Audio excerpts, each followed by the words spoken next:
Welcome to the Science for the Public lecture series. Science for the Public is an organization committed to bringing science information and issues to the general public.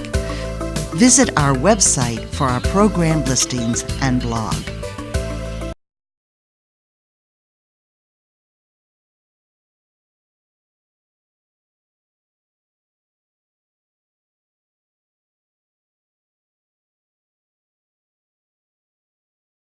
As you know, this lecture is a memorial lecture for Andy Ananthakrishnan, who was a former member of the board of the Friends of the Robbins Library.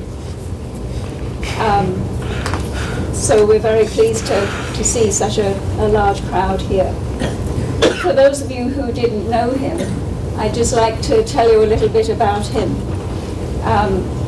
He was born in India, raised there and educated there up to his undergraduate. But once he graduated, he left India and emigrated to the US. And it was there that he completed the rest of his education, getting a master's and a PhD in chemical engineering.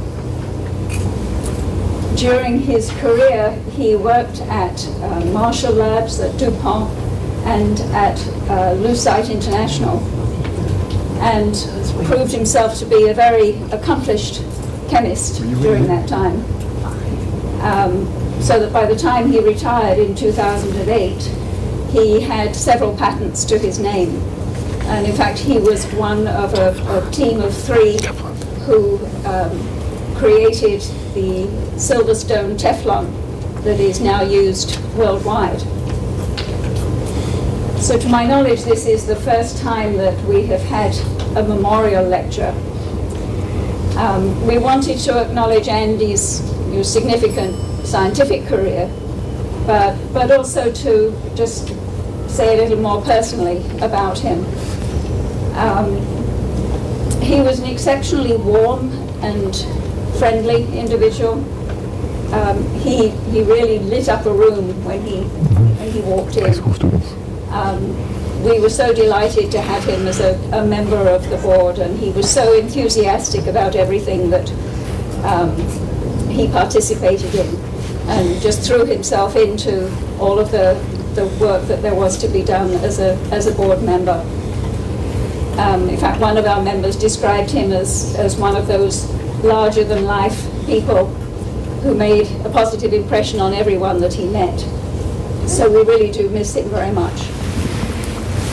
We'll be donating science-related materials to the library in Andy's name, and if anyone would like to make a financial contribution to that effort, I'd be happy to talk to you after this evening, or you can go and donate through the library's website.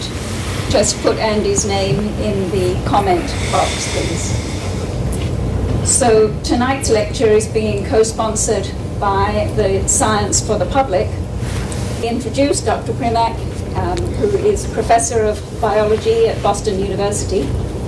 So over the past 10 years, Dr. Primack and his colleagues have been using the journals of Henry David Thoreau to determine the impact of a warming climate on the ecology of Concord and the surrounding communities of Massachusetts. So his talk tonight is entitled Impacts of Climate Change on the Birds and Plants of Massachusetts. Dr. Primack. Okay, thank you. Okay, thanks. So 10 years ago, I was working on the latest edition of my textbook in the field of conservation biology, and the section on climate change had gone from a very speculative section in 1992 that climate change might be happening, there might be examples of climate change in the world, to the point where in 2002, when I was working on the third edition of the Essentials of Conservation Biology, that section had expanded into a subchapter, and it was threatening even to be a chapter of the book. But what was striking is that there were no examples from the Eastern United States. So we had no examples from anywhere in New England, no examples from really anywhere in the Eastern United States, except for a few small, very not very well developed examples. And if you remember back to 2002, that's when George Bush was president. He was very skeptical of climate change, said that it was a theory, that the government didn't have to do anything about it until the scientists had decided whether it was a reality or not. And so I decided in 2002 that I would completely change my research direction. So prior to that, I'd been going off every year to Southeast Asia, looking at the impacts of logging on forests in Malaysia and Borneo. And I decided that in 2002 I would completely change my work and to see if I could see the effects of climate change from really anywhere in New England or Massachusetts. And it seemed to me that you didn't have to go off to places like the Arctic or northern Alaska to see the effects of climate change on things like polar bears.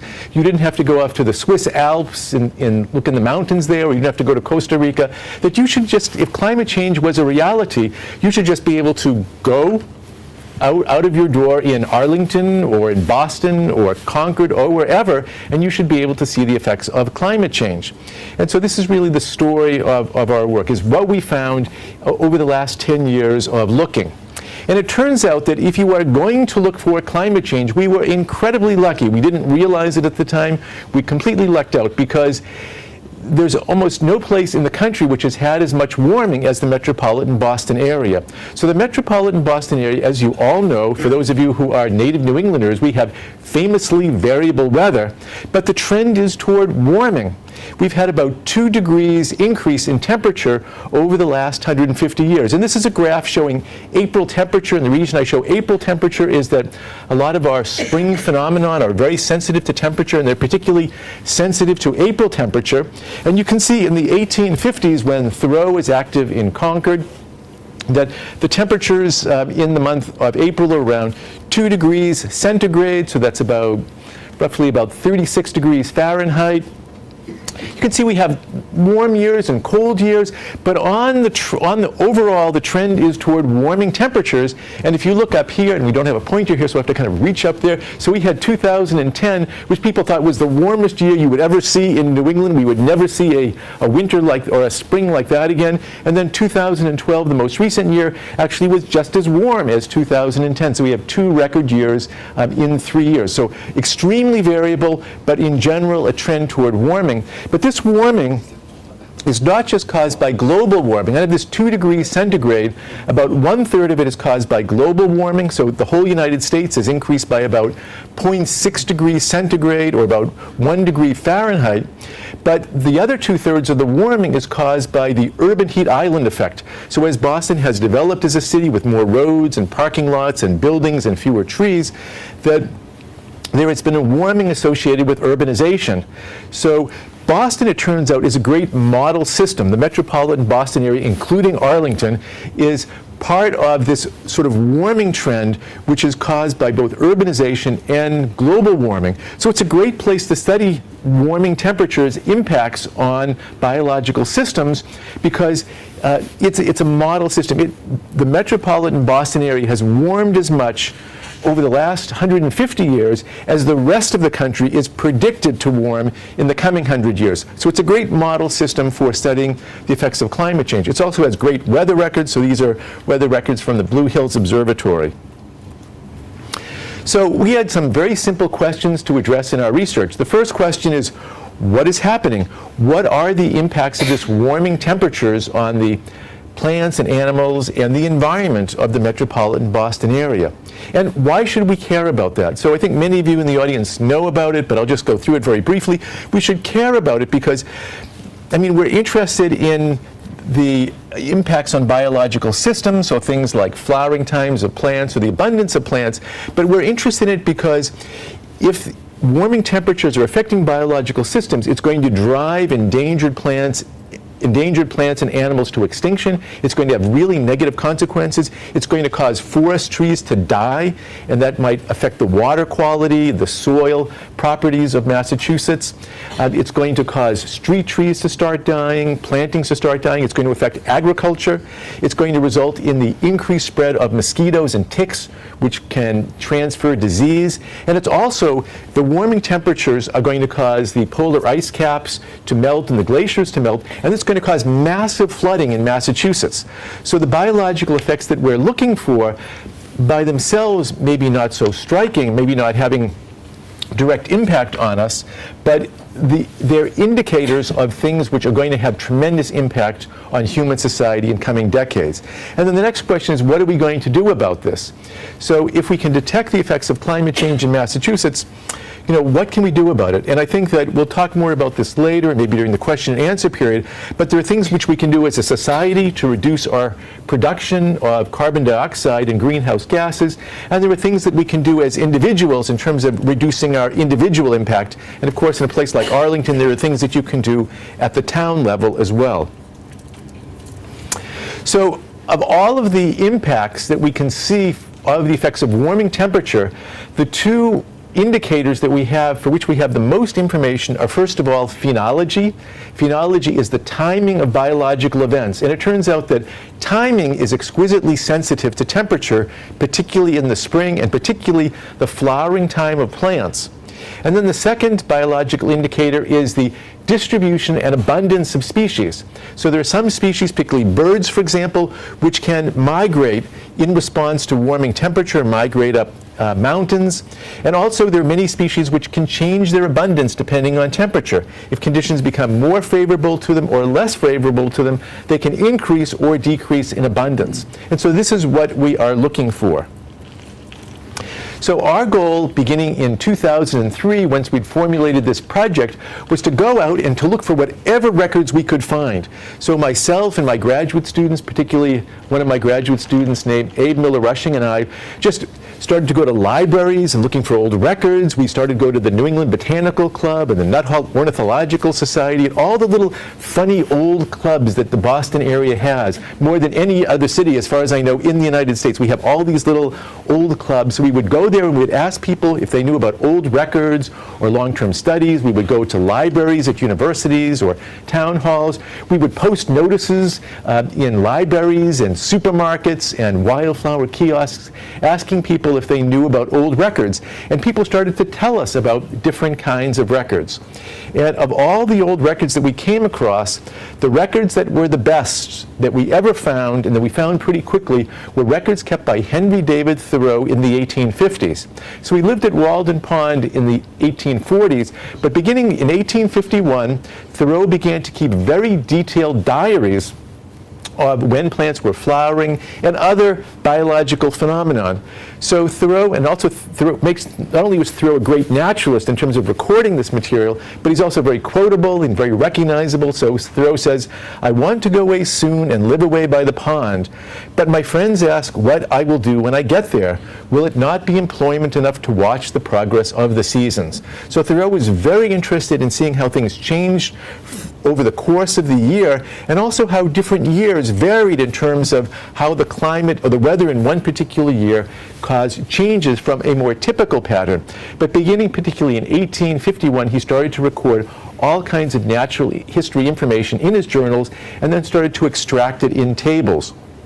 So this is, of course, is a replica of Thoreau holding some lilac flowers in front of a replica of his cabin on the edge of Walden Pond.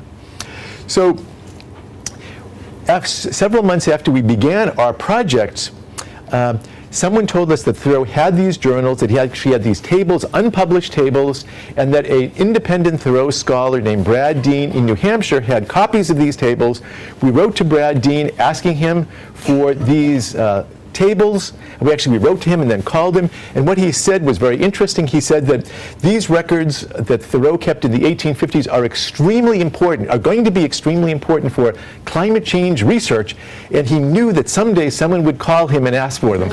So here I was, after several years, calling up Brad Dean. Several days later, he sent us photocopies of all of these tables, and This is an example of one of his tables on the right. So Thoreau had notoriously bad handwriting. He started off recording things in common names, and then during the 1850s, as he got more familiar with plants, he started using scientific names. Many of his names are different from the present names, so he had all these multiple problems because he was using different names, bad handwriting, antiquated names, and so it took us actually several years to figure out all of his names and put them into an Excel spreadsheet and then match them with our own observations. So, for example, he writes S. alba. You can see the red arrow there. So S. alba we know is Spirea alba, which is the plant shown on left, which is also called meadowsweet. And again, Thoreau is very quotable. One has as much as he can do to observe how flowers successively unfold. So not only Thoreau was the greatest observer that we know about in New England in terms of keeping these records in the 19th century, but by being so well known, he creates a lot of attention to this issue of climate change.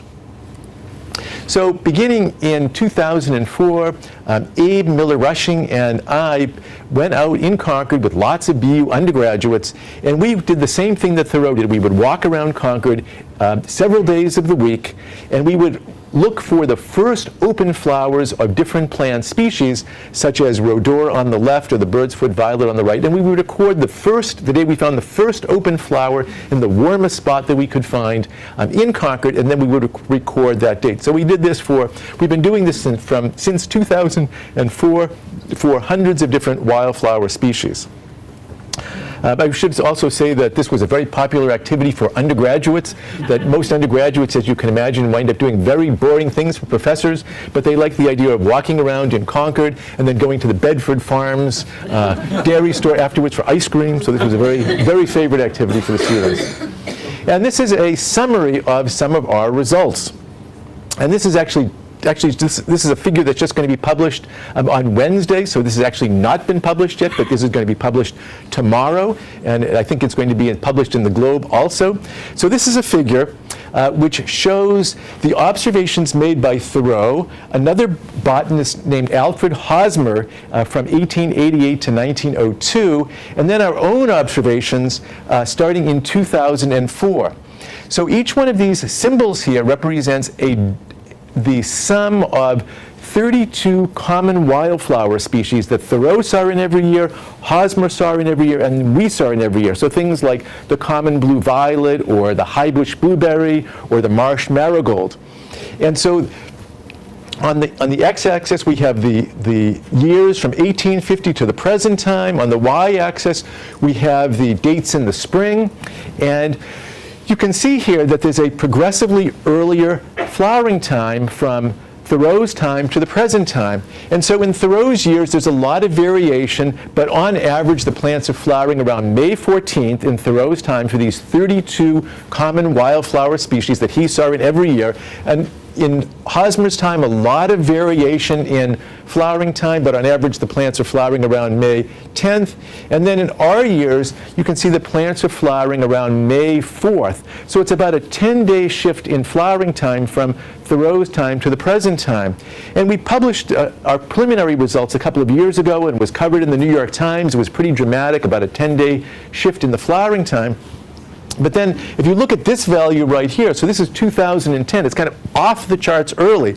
So an extraordinarily warm year results in a dramatically earlier flowering time. And we thought we would never see a year like that again. And then 2011 was a very early year, but not as early. But then 2012 is, again, kind of just off the charts, unbelievably early. So this is just showing the dramatic change in the response of the plant community to this warming temperatures, to these record warm temperatures. So what's controlling the flowering time?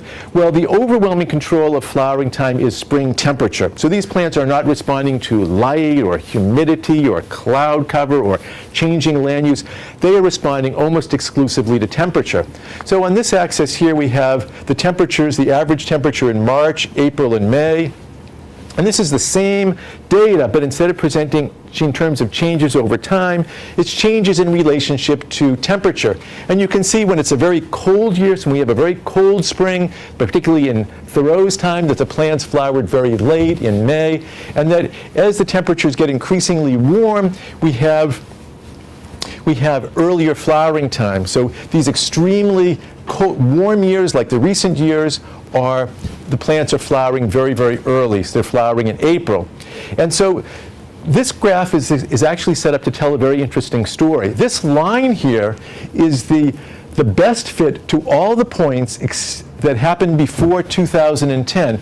And this line tells you where we would predict that plants would flower if the temperatures keep getting warmer and warmer.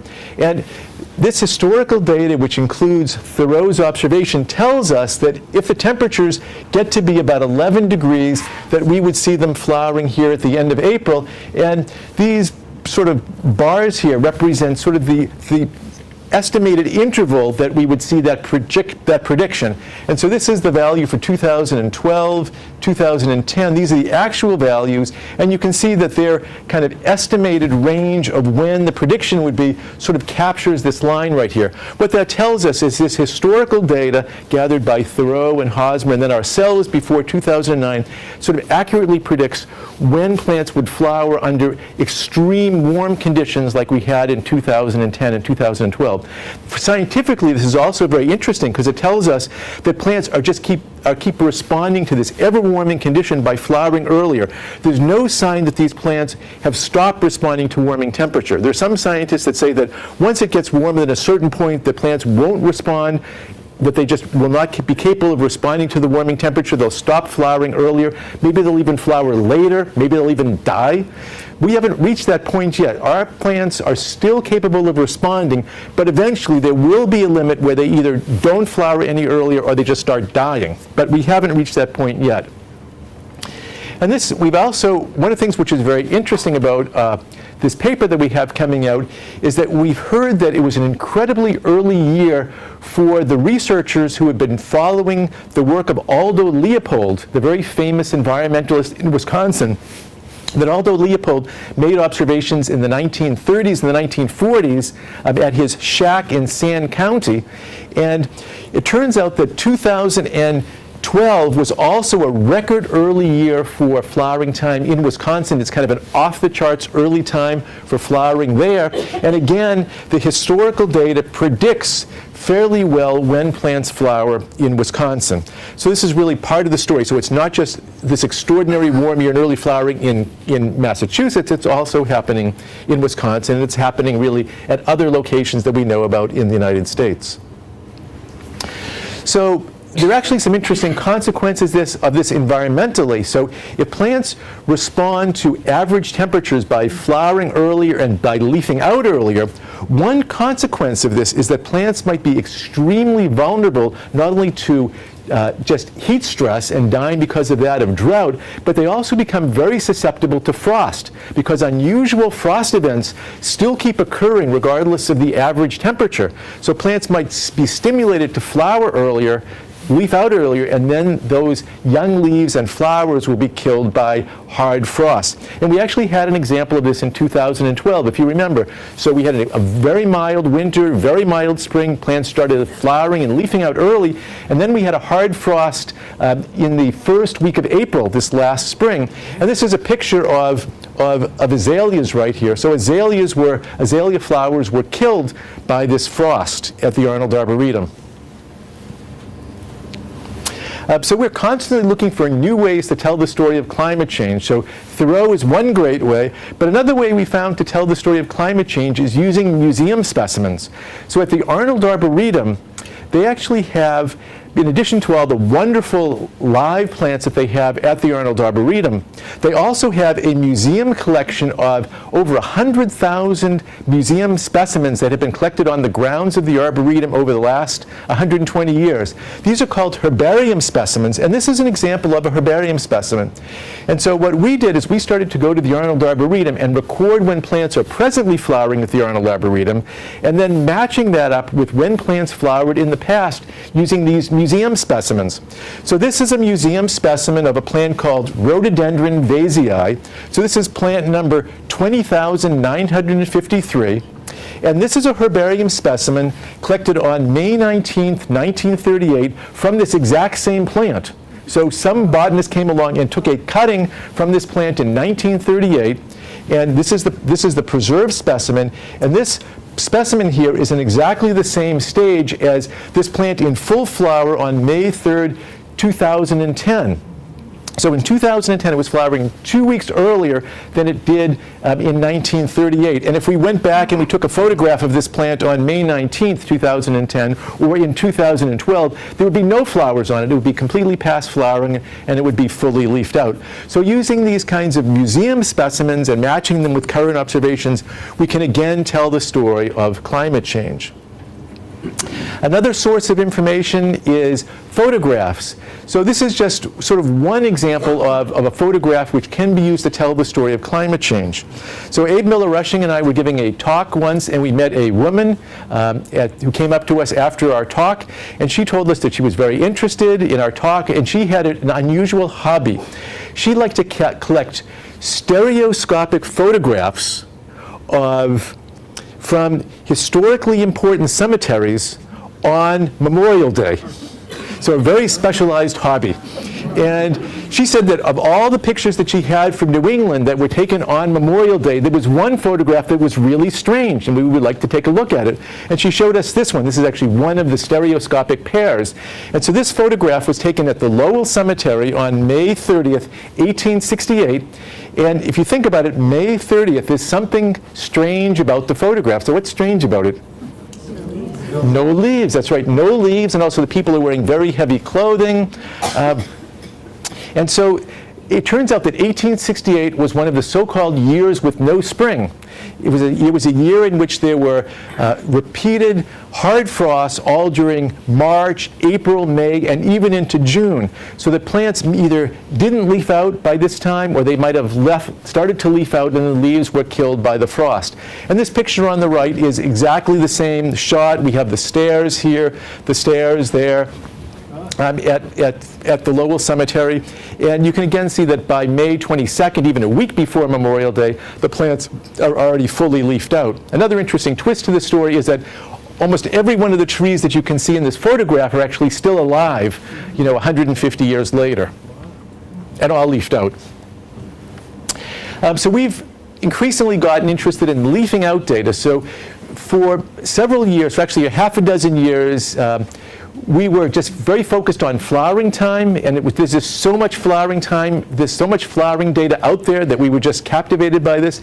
But now we realize that there's a lot of information out there on leafing out time, and leafing out time is actually economically more important because leafing out time ties into all the things like absorbing of carbon dioxide and the production of timber and leaf production. So we've started to realize that there's a lot of leafing out data, and it turns out that Thoreau also recorded the leafing out time of several dozen common tree and shrub species in Concord during the 1850s. And so if you look at spring temperature during Thoreau's time, it was much colder than today, so 1854, 55, and 1860. And you can see those are the values. So in Thoreau's time, the plants were leafing out, the common trees and shrubs in Concord were leafing out in early May. And in 2009 and 2011, these same species are now leafing out at the end of May, and that 2010 and 2012, these species are leafing out in the middle of May. So a huge shift in the leafing out time of plants in Concord in response to warming temperatures. One interesting kind of note is that the earlier seasons result in a changing perception of historical events.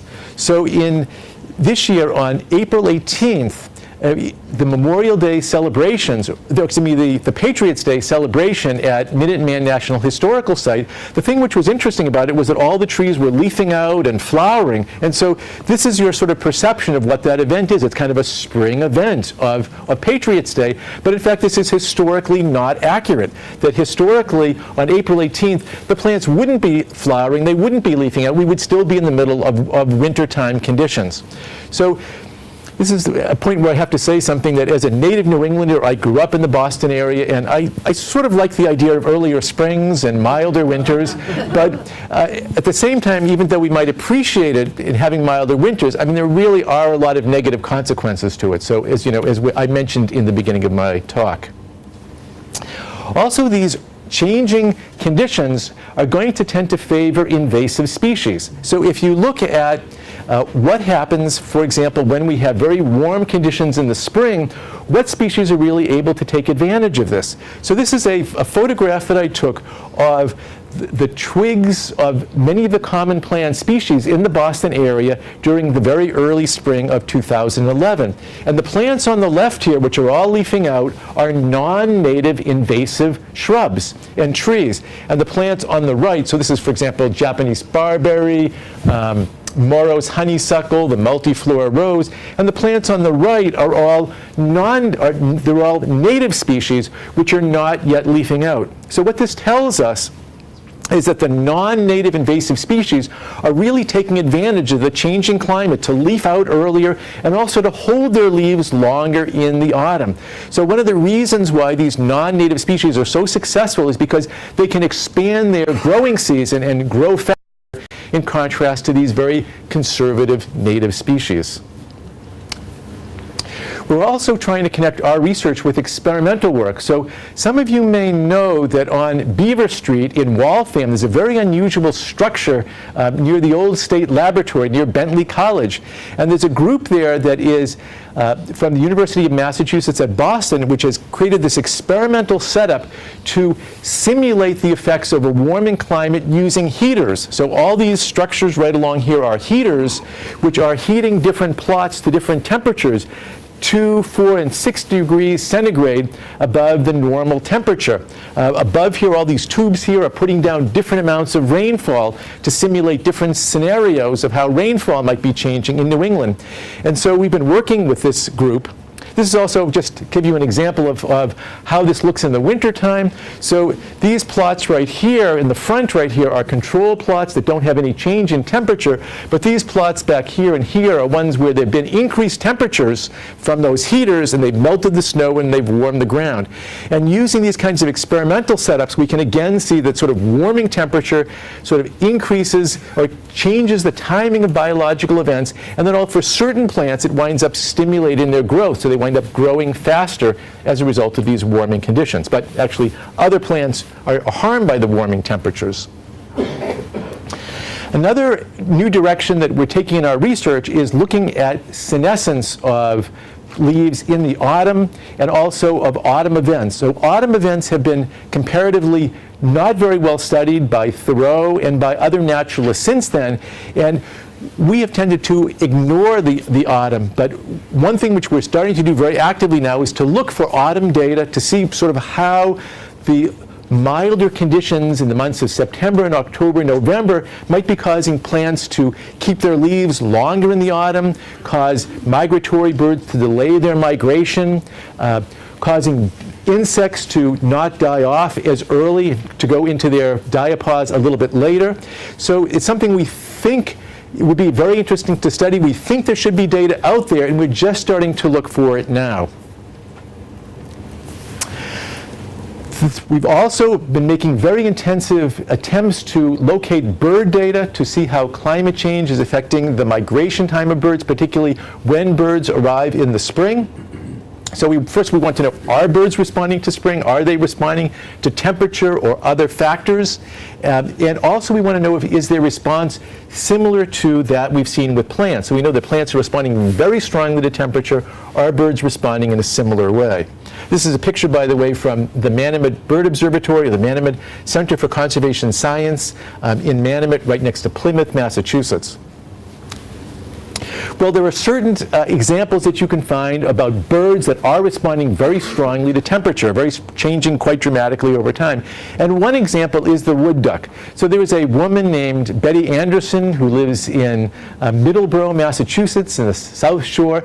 And since the 1950s, Betty Anderson has been recording when she sees the first wood duck on the pond outside of her farmhouse and recording it in her journals. And you can see that when she first started working in the 1970s, not the 1870s, the 1970s, that the wood ducks were arriving on her pond in April, and then over time it's quite variable, but in general they've been shifting toward earlier arrival time, so they now arrive in early March or even late February. And this is actually related to the fact that wood ducks probably arrive even earlier but they kind of hang out in the woods and they're waiting for the pond outside of her house to thaw. And so this is really, it's a record of when she sees the first duck, but it's actually really a record of when the pond thaws. And we know that ponds are thawing earlier. So we found that there's an extraordinary abundance of bird data. So when Abe Miller-Rushing and I started looking for bird data in 2003, we just kept finding more and more and more bird data, and eventually we stopped looking for bird data because it turns out that there are so many birding groups, so many ornithological clubs in Massachusetts, so many people keeping diaries of birds, and there's so much historical information about birds that we actually just stopped because there's just so much great data out there. And these are just examples of 4 of the studies that we've done. And you can see that one of them is from Concord. So initially Thoreau recorded when common migratory birds arrived in Concord, and these were continued on by other people into the present time. So we actually met a woman named Rosie Corey, who from the 1950s to the present time, so over a 60-year period, has been recording when birds arrive in Concord in the spring. So incredible amounts of data that are available. And all these studies of birds tell us the same thing. They all tell us that birds are arriving a little bit earlier in warmer years than colder years, and they're arriving a little bit earlier over time than they did in the 1850s. So birds, instead of changing dramatically like the plants, they're changing very slowly. So they're arriving now a couple of days earlier than they did in Thoreau's time.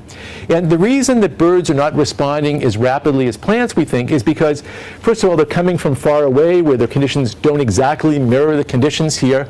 Also, birds don't fly in response to only to warm conditions. Birds don't fly in rainy weather. They don't fly when there's a headwind. So they're responding to a lot more complicated factors than just temperature, whereas plants are responding almost exclusively to temperature.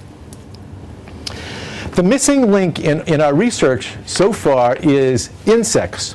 So when the birds arrive in the spring, they are eating insects mostly, and when the insects emerge in the spring, they're mostly eating plants. So we know what birds are doing, we know what plants are doing, and really it's the insects which are the connecting link. And for many years, my students and I searched for insect data. We thought there had to be data out there of, beekeepers or people who are interested in dragonflies, or somebody must have information about what insects were doing. We thought at one point that people studying tiger beetles, there was all this, people very enthusiastic about tiger beetles, there would be tiger beetle data, but we didn't find it. And for years we kept asking people and contacting every group we could think of, and we couldn't find any insect data. And then finally, someone suggested that we study butterflies, and that in particular we studied 2 groups of butterflies called elfins and hairstreaks. And it turns out that elfins and hairstreaks are great species to study climate change because they have only a very short flight time. They come out, elfins come out in the spring, and hairstreaks come out in the summer. They come out very briefly. They're often quite common for about 2 or 3 weeks, and then they die. So very, very good species for climate change research because they appear to be they come out very suddenly and have a very short lifetime, in contrast to most other butterflies which have a much longer season.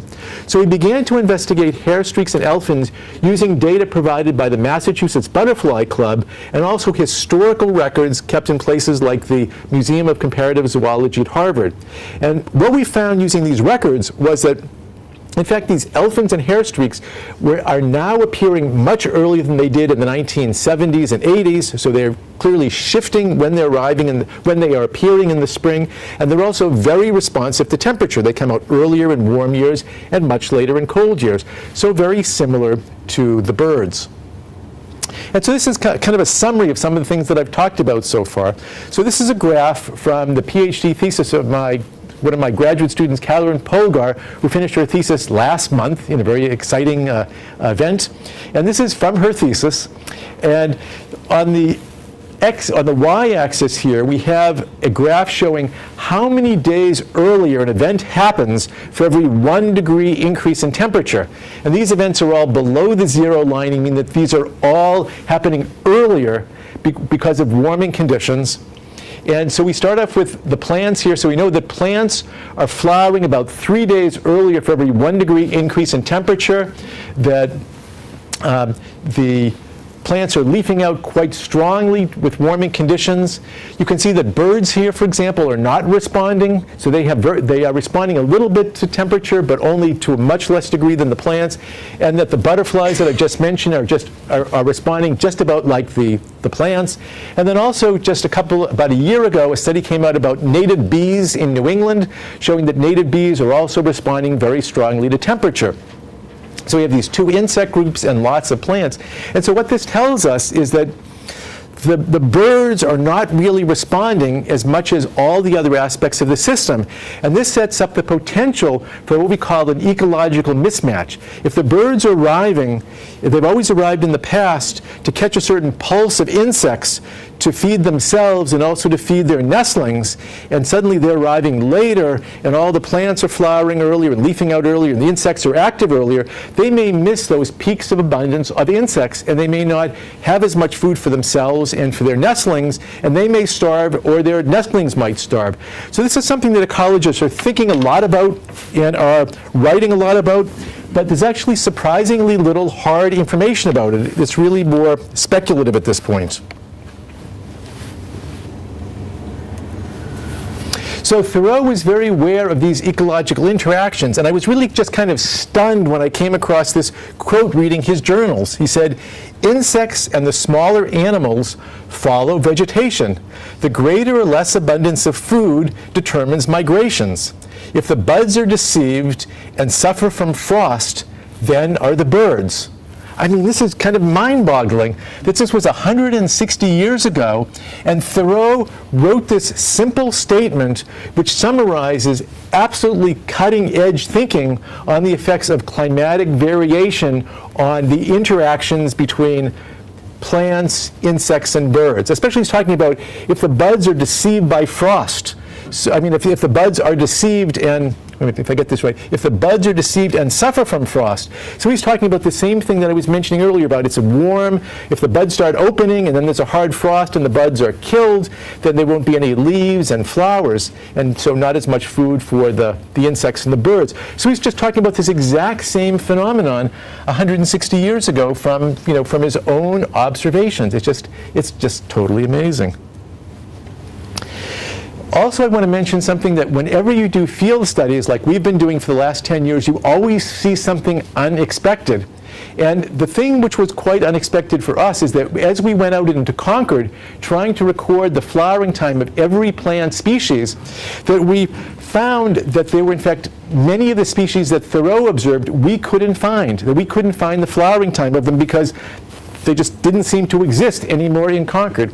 And eventually we began to intensively search for all of the species that we couldn't find, that Thoreau had observed in Concord and that we couldn't find.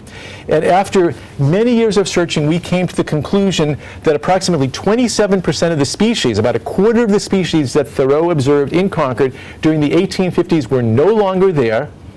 That about 36% of the species that he saw are now rare, meaning they only occur in one or two populations.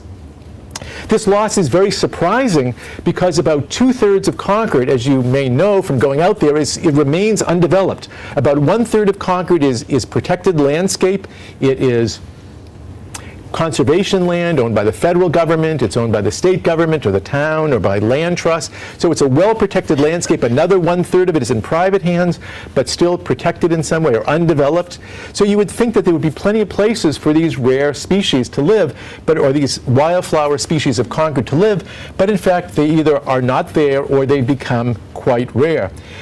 Also, most of the loss of species appears to have been in the last 40 to 50 years. And we know this because there was a very detailed flora of Concord done in the 1950s, 60s, and 70s. And the author of that, named Richard Eaton, does not describe these species as being extinct. He describes these species as still being present in Concord, and yet we couldn't find them. And so the loss seems to be very recent. So what could be causing this? As an example of the loss of species are the orchids.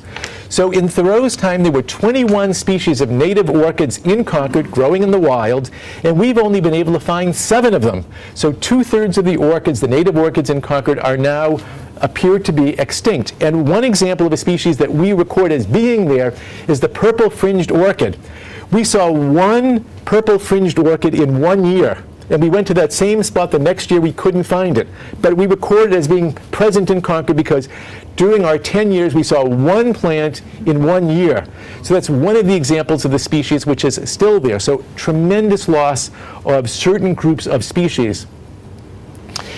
So beginning 4 years ago, we began to collaborate. Abe Miller-Rushing, who actually is shown right here, who's my colleague in much of this work, began to collaborate with 3 Harvard colleagues shown in these circles here. And this is actually kind of a graphical representation of an analysis that they propose that we do. So the analysis that they propose we do is to take all of our flowering time data from Concord, from these hundreds of species, combine this with all the change in abundance of species, which species have gotten more common or less common or stayed the same, and then also using an evolutionary tree to include as part of the analysis, because you'd expect that similar species would have similar characteristics just because they're closely related. So we have Thoreau in the center. These are all the species in Concord for which we have data. And the groups shown in red are groups in which the rate of loss of species is more than you would predict by chance. These species are declining more than you would predict by chance. And so here we have members of the aster family, the lily family, the orchid family, and these are families in which there's been a lot of decline of species. So what's causing this decline? It turns out when you do this analysis that species are not being lost at random. So of course related species are being lost as groups like the orchids, but also we found was that the responsiveness to temperature was also an explanatory factor. So the species that were very responsive to temperature, meaning they flowered very early in warm years and late in cold years, tended to have stable populations or even increasing in abundance. And species which always flowered the same time, they had very rigid phenology, very rigid timing of flowering and leafing out, regardless of the temperature, were the species which were tending to decline and go extinct. So this tells us that the ability to respond to a changing climate is a secret to success. So this means that what we also found was that the warming temperature tends to favor invasive species. So these invasive species tend to have very flexible flowering times, and they can respond to the changing climate by flowering early, leafing out early, and doing much better in that environment. Also, southern species are doing. Species which are at their northern range, the northern edge of their range in Concord, are increasing in abundance, but cold-loving northern species that are at their southern range of distribution in Concord are the ones that are tending to decline. So this is an amazing result. This result tells us that climate change is not just affecting the timing of flowering in Concord right now, of timing of wildflowers, but it's also affecting the abundance of species in Concord right now. It's already determining which species are winners and losers in Concord right now. The species that are being lost are the species which are not able to handle the warming conditions of Concord. It also tells us something very interesting, which is that if we want to bring back these species, these lost northern species, these species that Thoreau saw, if we want to recreate Thoreau's garden, for example, we want to recreate the wildflowers that he saw in his walks around the Estabrook Woods, we can't do it because the environment is now too warm for these northern species. And then in fact, we really, if we want to restore the same number of wildflower species that were present in Concord 150 years, we really have to be choosing southern species which are not even present in Concord today. So, just summarizing a few sort of points. So when we began this study about 10 years ago, there were no examples of climate change from anywhere in New England. There was not a single example of how warming temperatures were affecting the plants and animals of Massachusetts. But now I can identify very strongly with this quote of Thoreau's. He said, "We cannot see anything until we are possessed with the idea of it, take it into our heads, and then we can hardly see anything else." So when I walk around Concord today and I go to places like the Estabrook Woods or Minuteman National Historical Site or Walden Pond, all I can see is climate change. I can see the effects of warming temperature on the plants and the animals of Massachusetts. I can just see how it's affecting the flowering time and the abundance of certain species, the loss of species. And actually, if you want to go out and demonstrate to yourself the effects of climate change, just any one of you this coming weekend, go out to Walden Pond. I was out at Walden Pond a week ago, and it wasn't frozen. The middle of January in Walden Pond, which was typically 1 to 2 feet thick in Thoreau's time, was not even frozen a week ago. And after the temperatures we've had over the last couple of days, I think that probably the majority of the pond will be open water during the middle of January, which is something which is just Thoreau would have been totally amazed by. So this is, you can just see yourself the effects of climate change just by seeing Walden Pond. So what we've been doing is we've been connecting our approach with researchers in other places, and it turns out that this approach of looking for historical data and connecting it with current observations is a very fruitful approach.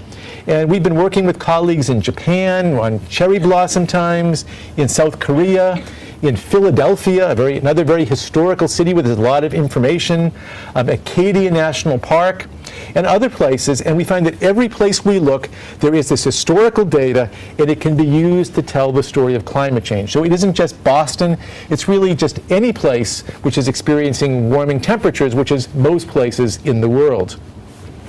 So many of you if you've kind of been inspired by my talk at all, you might kind of think about, how can you get involved in this? Well, there are actually a lot of ways to get involved in it. So we actually have volunteers helping us at places like the Arnold Arboretum. And so if you want to get involved with it, you're certainly welcome to help us at the Arnold Arboretum, monitoring the flowering time and the leafing out of plants. We use volunteers at other sites as well. But one easy way to do it is also there are these national networks in which people can contribute biological observations, particularly of when things happen in the spring, like when birds migrate, when plants flower or leaf out, or the abundance of species. And three of the most well-known of these networks are eBird for birds out of Cornell University, also the National Phenology Network, and another one is called Project Budburst. So these are all fairly new networks, but they're very well developed, and these are very good. If you want to get involved in making observations relating to climate change, these are three very good places to start. So a few conclusions. So I think hopefully I've convinced you that spring is happening earlier in Boston. So, again, we started 10 years ago. There was no evidence for it, but now Massachusetts, or I should say the metropolitan Boston area, is the most well-documented place in the United States for the effects of climate change as a result of work that we've done and that other colleagues have started to do in the Massachusetts area. There's a lot of data out there, and we haven't even analyzed all the data that we found. More changes are coming. One thing which I would recommend all of you to do is start keeping a diary, that over the next 5 or 10 or 20 years, and certainly over the next half century, there are going to be great changes occurring in the metropolitan Boston area. And if you start keeping a diary now of just whatever you see around your house or you go on your walks, this information is going to be very valuable. You could kind of wish you started it 5 years ago or 10 years ago, but just start it now. Start recording when the apple tree flowers in your front yard or the forsythia start flowering, and you'll find that you have an interesting set of records even over just a few years. Just if you think about the last 3 years, they've been amazing years, and if you just recorded that data, you would have already had something pretty amazing. Interactions are probably changing, so we think that birds are being particularly negatively harmed by warming temperatures because of their lack of connection to insects and plants, but we really don't know, and this is a very active area of research. I've been talking about climate the whole time, and I think that for those of you who are naturalists know that there are a lot of other factors which affect the abundance of plants and animals and even the timing of events. And I'm aware of these, so all the things like habitat destruction and fragmentation, acid rain, invasive species, deer. Lots of things are affecting biological systems, but the thing which is very striking is that climate change is the one which we knew the least about and will probably have the most profound effect on our ecosystems, because it means that whatever we protect will probably not succeed in the future because of warming temperatures. So climate change is one which we really need to investigate, but there are a lot of other factors which will affect biological systems. A lot more work is needed on things like insects, the effects of climate change on insects, on leafing out time and leaf senescence. We need to know how species are responding genetically and evolutionarily to temperatures. Can they adapt over time, or will they just die out? And we also need to understand how invasive species are responding to these warming temperatures and other changes in the environment. So one of the things which has impressed me in Concord is how management is very important in protecting species. So if you actually go to Concord, the places where you see the most rare species in Concord are in places like the Minuteman National Historical Site, where a lot of the trees have been cleared along the river. Concord has plenty of trees, but it doesn't have really enough open landscapes, places like river meadows or open fields. And these places where people have deliberately tried to create a more mixed type of landscape are places where you really see a lot of the rare wildflowers and butterflies, amphibians and things like that. And so we really need to manage the landscape in addition to climate change, but to create the habitats that many species need. We also need to start thinking about what biologists call assisted colonization. So the wildflowers are declining in Concord. The number of wildflowers are declining in Concord. If we want to maintain the same number of wildflowers that Thoreau observed, we need to start thinking about going to places like southern Connecticut and New Jersey or even Virginia and start collecting wildflowers from there and bring them to places like Massachusetts, like Concord or Arlington, and start planting them, because these southern species are the only ones, or mid-Atlantic species, are really the ones which are going to be able to tolerate the warming climates. And we need to very carefully select species which are not going to be invasive, but these are species which were just moving 100 or 200 or 300 miles north of their existing range into the same kind of ecosystem, but we need to do this in anticipation of a warming climate. So one of the things that I also believe is that the public really needs to get involved in the issue of climate change, and that scientists need to get involved. So one of the things that our group is very actively involved in is public outreach. We spend a lot of time talking to groups like you all, or writing popular articles. And certainly all of you need to get involved. I think that probably a lot of you are aware of the issues of climate change. Probably a lot of you are involved in it already. But the American public is very weary of a lot of things on its mind. I mean, issues of the economy, wars, problems with education, problems with the healthcare system, and that a lot of people think that, climate change is just not a priority. But climate change is a priority. It is something which is important. I mean, not to say we should do that and nothing else. We have a lot of issues in American society, but certainly it's something that particularly people with a scientific interest or an interest in the environment, really need to make as a personal priority, and also to try to get the society to change, so that the society itself, the United States as a country, also takes this to be more of a priority. And with that, I close, and thank you very much for your attention.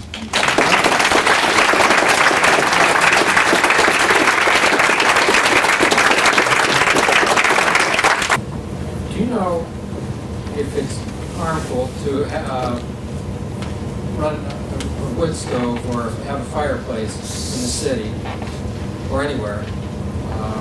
Does it contribute to global warming? And also, is it true that to run a fireplace or a wood stove is less environmentally harmful than to run an electric space heater? This is an ongoing argument. Well, I'm not an energy expert, but certainly, if you're burning a wood stove, you're releasing all that carbon dioxide back into the atmosphere. But again, maybe we have an energy engineer in here, but I think that it's probably somewhat comparable to burning oil. One issue is certainly in urban areas is if you're burning a wood stove, you're creating a lot of particulate matter, which if people do this kind of at a widespread scale, really contributes to sort of air pollution within the urban environment.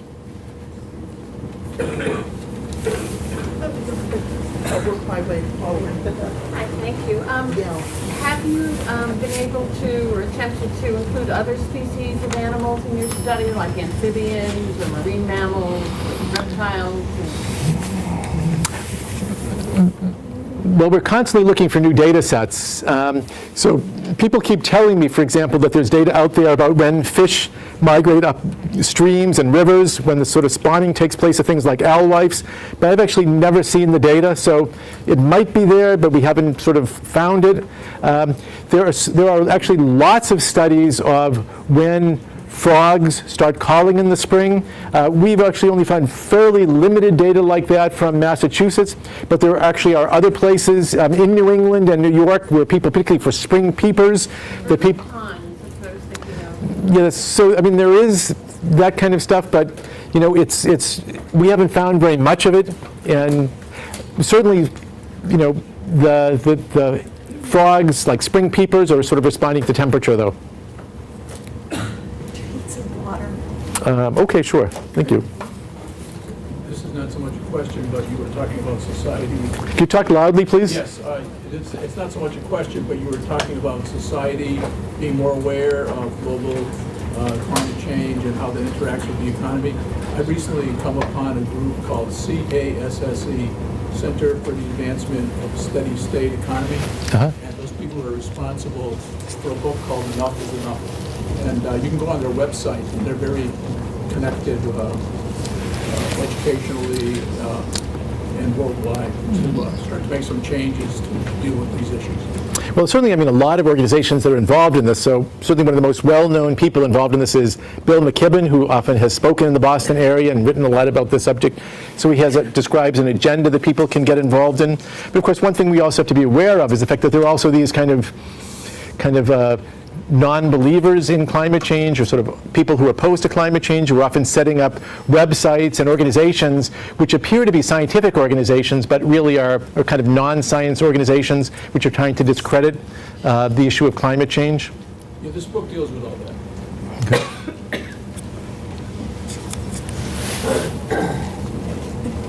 I'll try to speak loud.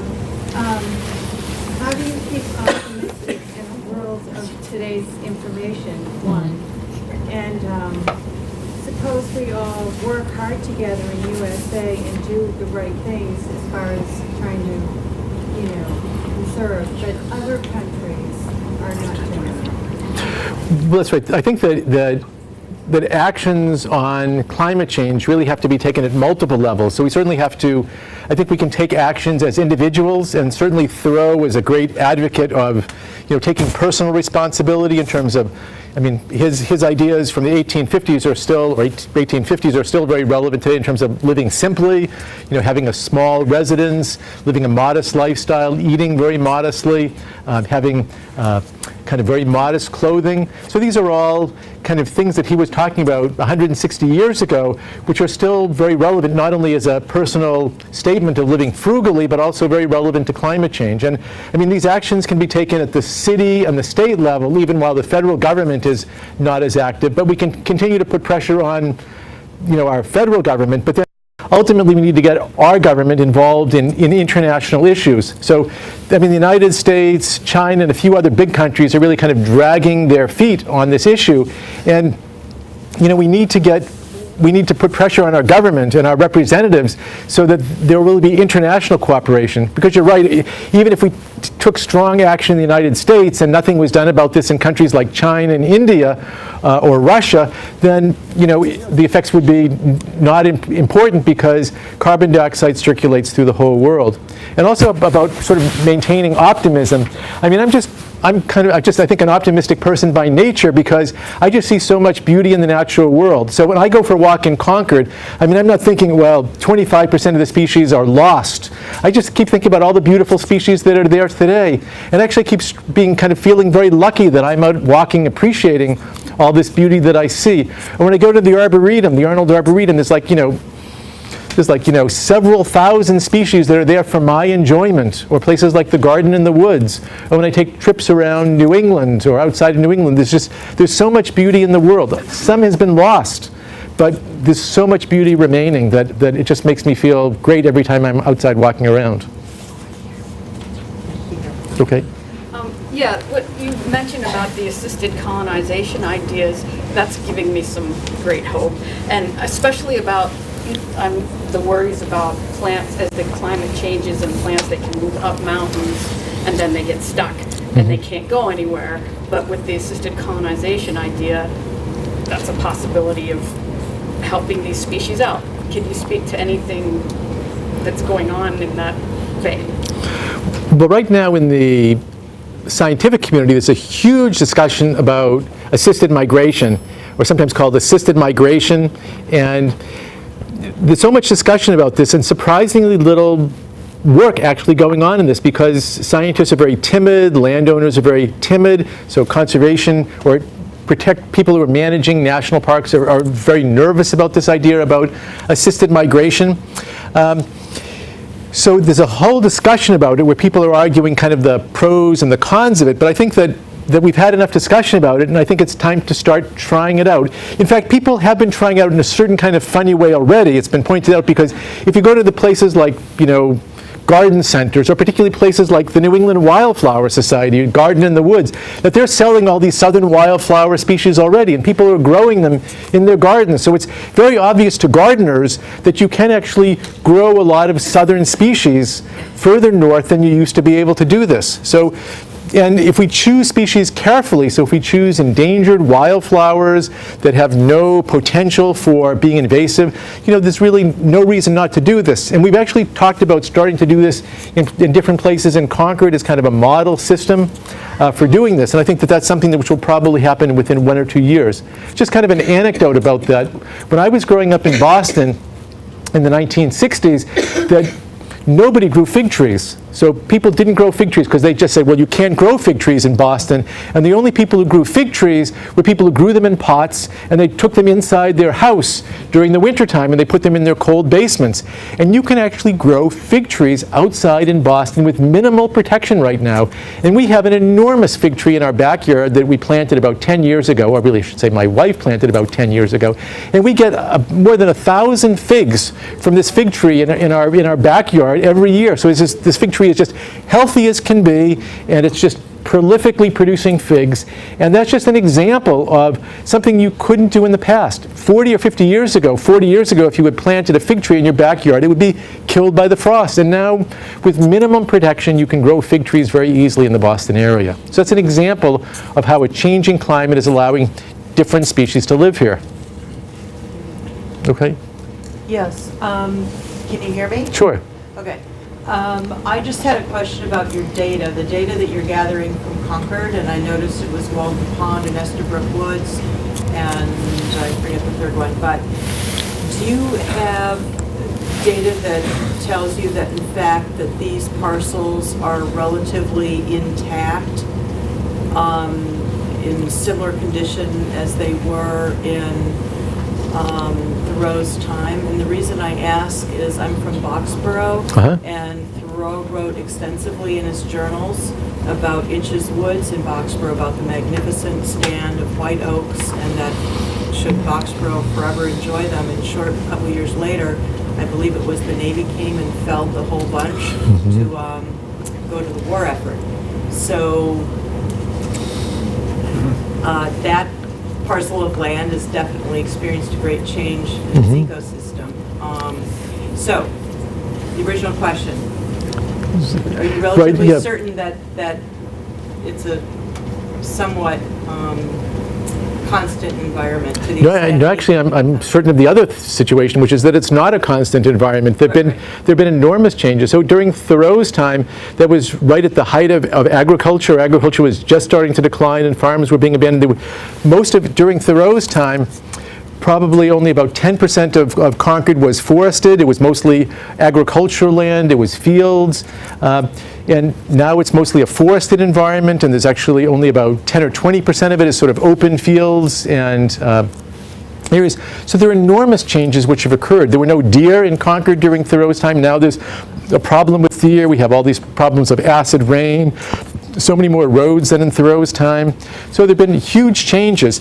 One of the things which is very interesting, though, is that the loss of wildflower species in Concord was the same for all of the different kinds of biological communities in Concord. So you would think that, for example, that in Thoreau's time, since only about 10% of the area was forested and now it's more than 50% forested, there would actually be a lot of woodland wildflowers, a lot of forest wildflowers. But in fact, the percentage of wildflowers lost from forest communities is the same as from all the other communities. So there's been a general loss of wildflowers in all the communities, regardless of whether they've increased in abundance or decreased in abundance. So there's a lot of factors which are changing in Concord, but when we actually do our analysis, we can actually see the signature of climate change in terms of which species respond to temperature and which species are increasing or declining in abundance. But huge changes in Concord over the last 150 years. I think we have one over there. Okay. On a visit to Chicago, I was told that they are planting trees that come from further south now in anticipation of a climate change in Chicago. Is there any regimented or organized program through the tree wardens in various communities in Massachusetts to do this sort of thing in this area? That's something I'm not sure about in Massachusetts, but certainly the U.S. Forest Service is very aware of changing temperatures and that they're already doing large-scale plantings of trees from different places, sort of in anticipation of climate change. So certainly the warming temperatures, is having an impact on what foresters do. And again, we can see this in terms of what people are planting in Massachusetts. So, for example, southern magnolias. People never planted southern magnolias in Massachusetts because the idea was that they get killed by the frost. And now southern magnolias are being planted in Massachusetts, and they're doing fine. So just a few degrees warmer is changing what kinds of trees we can grow in this area. Okay, so you're talking about gardening and plant selection. Couldn't we flip this thing upside down, and couldn't people be creating colder microclimates to serve as refugia for some of the species that are still here, so they can continue at least, to a limited extent, and not be completely extirpated by the changing climate? Well, I guess you could. I mean, there's certainly within Concord, there are sort of warmer places and there are colder places in Concord. We tend to focus on the warmer places because that's where plants flower early. So there's one place in the Middlesex School that's kind of this very fancy private school in Concord. And there's actually one place where you have these several buildings that are all sort of in a curve facing to the south with kind of a sand, gravelly surface. It's like a big kind of oven. And so the plants just flower incredibly early in that one particular spot in Concord. But there are also really cold places in Concord also. But the problem with the cold places is that in addition to being cold, they also tend to be very shady and have other sort of, peculiarities to them, not having the sun.